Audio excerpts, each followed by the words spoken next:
Hello दोस्तों, नमस्कार। आप सभी को शिवालिक स्टडी सेंटर में मुकेश का कोचिंग में आप सभी का स्वागत है। आज आप सभी मेरे साथ एक ऐसे बेहतरीन टॉपिक्स पर डिस्कस करने जा रहे हैं जो कि कॉम्पिटिटिव लेवल के एग्जाम के लिए अत्यंत इंपॉर्टेंट टॉपिक्स है। आए दिन कॉम्पिटिटिव लेवल के एग्जाम में इस टॉपिक से संबंधित प्रश्न पूछे जाते हैं। चाहे आप रेलवे की तैयारी कर रहे हैं, SSC, NTPC, combined high secondary level के एग्जाम या कॉम्बाइंड गेजेट लेवल के एग्जाम या कोई भी स्टेट लेवल के एग्जाम की तैयारी कर रहे हैं, तो इस टॉपिक से संबंधित आए दिन कॉम्पिटिटिव लेवल के एग्जाम में प्रश्न पूछे जा रहे हैं। तो समय ना गंवाते हुए मैं टॉपिक्स की ओर बढ़ना चाहूंगा। देखिए, आज का मेरा टॉपिक्स है शैव धर्म। जैसे कि आप जानते हैं, जैन धर्म, बौद्ध धर्म, शैव धर्म, विष्णु धर्म, कई धर्म है। उसमें से एक है शैव धर्म। तो शैव धर्म यानी भगवान शिव से संबंधित है। भगवान शिव को कई नामों से जाना जाता है, जिनमें भगवान शिव को पशुपति, आपका भूपति, विषधर, नीलकंठ, कई नामों से जाना जाता है। अलग अलग समय में भगवान शिव को अलग अलग नामों से जाना गया है। भगवान शिव का दो पुत्र है, एक है कार्तिक और दूसरा है गणेश।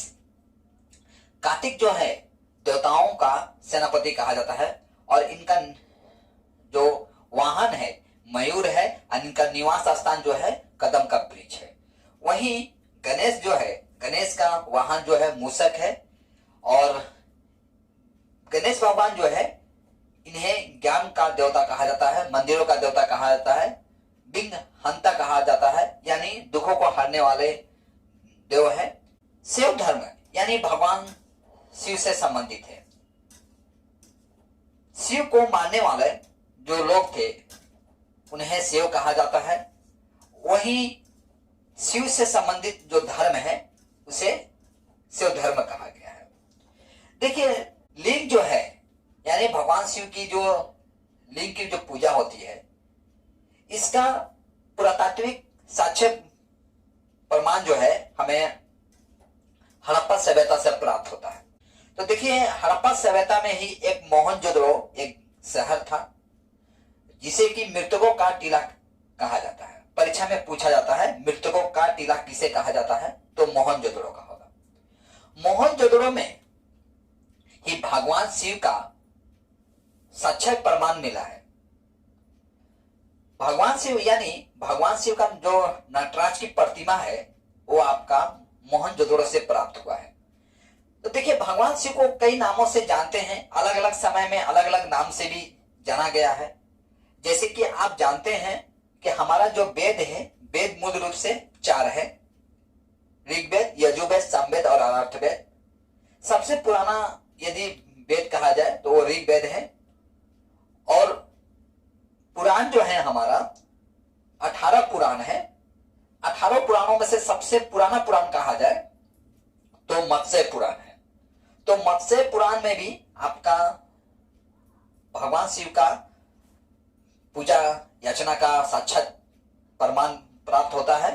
वहीं आपका ऋग्वेद में देखा जाए, ऋग्वेद में भगवान शिव को रुद्र कहा गया है।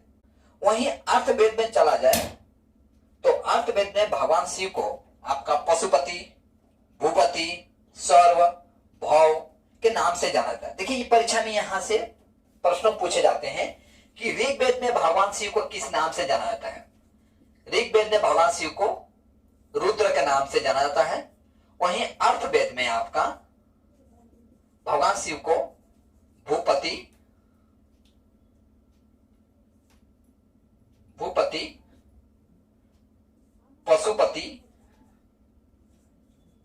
पशुपति, भव के नाम से जाना जाता है। साथ में इनको सौ भी कहा जाता है, याद रखिएगा। भव और शौक के नाम से भी जाना जाता है। महाभारत में देखा जाए अनुशासन पर्व मनाया गया था। यानी अनुशासन पर्व एक ऐसा पर्व कहा जाता था जो कि भगवान शिव का लिंग की पूजा की जाती थी। इस हिसाब से आप देख सकते हैं भगवान शिव की लिंग की पूजा का साक्ष्य प्रमाण जो है हमें महाभारत में भी प्राप्त होता है। भगवान शिव की जो लिंग की जो पूजा की जाती थी, लिंग जो है भगवान शिव का ही साक्ष्य प्रमाण है।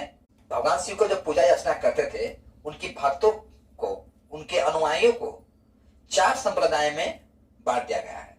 पहला था आपका पाशुपत, देखिए पाशुपत, इसकी संस्थापक देखा जाए तो लकुलिस्क है। इनके संस्थापक कौन है? संस्थापक लकुलिस्क, जो कि संस्थापक है किस संप्रदाय का? आपका पाशुपत का। तो भगवान शिव के 18 अवतारों में से एक माना गया है यहां पर, ठीक है। जो पाशुपत, जो भगवान शिव का जो अवतार है, भगवान शिव के 18 अवतारों में से एक माना गया है। पाशुपत संप्रदाय के अनुयायियों को पंचात्रिक कहा गया है, ठीक है। पंचात्रिक कहा गया है, जो पाशुपत संप्रदाय से जो लोग जुड़े रहते हैं उसे पंचात्रिक कहा गया है। क्या कहा गया है उसे? पंचात्रिक। यह सब कॉम्पिटिटिव लेवल के एग्जाम में अत्यंत इंपॉर्टेंट है, ठीक है। इनका सैद्धांतिक ग्रंथ जो है पाशुपत सूत्र है इनका। दूसरा है कपालिक। कपालिक देखिए, कपालिक जो है, जो संप्रदाय है, कपालिक संप्रदाय जो है, जो कि दूसरा संप्रदाय है, इसमें कपालिक संप्रदाय में इष्ट देवता के रूप में भैरव को माना गया है। इस संप्रदाय का जो प्रमुख केंद्र जो था वो सिरिसेल था। तो कपालिक जो था वो दूसरा संप्रदाय था कपालिक। इनका इष्ट देवता जो है, इष्ट देवता कौन है? भैरव है। इनका जो स्थान है सिरिसेल कहा गया है। मतलब इस स्थान पर आपका कपालिक संप्रदाय का विकास हुआ था, ठीक है। तीसरा है कालामुख। देखिए कालामुख जो संप्रदाय है यह सबसे कठिन और भयानक संप्रदाय कहा गया है। यानी कालामुख जो संप्रदाय के जो लोग हैं भगवान शिव को प्रसन्न करने के लिए तंत्र मंत्र का उपयोग करते हैं। तो चौथा